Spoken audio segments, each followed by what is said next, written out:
একদিন আমার আল্লাহ বলল, হে আমার বান্দা, পৃথিবীতে কে আমাকে বেশি ভালোবাসে?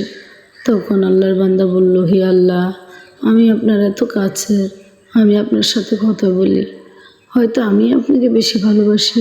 তখন বলল, হে আমার বান্দা, আমার তো মানুষের কলিজা খেতে ইচ্ছে করতেছে। তখন বলল, আমি এখনই এনে দিচ্ছি। তখন সে একটা তলি আর একটা চাকু নিয়ে বেরিয়ে গেল। তো অনেক জায়গায় ঘোরাঘুরির পরে ইতিমধ্যে এক পাগলের সাথে দেখা হলো। পাগলে বলল, হে আল্লাহর বান্দা, তুমি কোথায় যাচ্ছ? সে বলল, হে আমার হে হে পাগল, আমার আল্লাহ কলিজা খেতে চাচ্ছে, আমি কলিজা আনতে চাচ্ছি। বলল, তাই? তাহলে আমার থেকে কলিজা নিয়ে যাও, তোমার চাকুটা দিয়ে আমার বুকটা পারো, দেখো কোথার থেকে আমার আল্লাহর খেতে ইচ্ছে করছে, তুমি নিয়ে যাও। তখন সে নিয়ে আসলো, আসে বলল, হে আল্লাহ।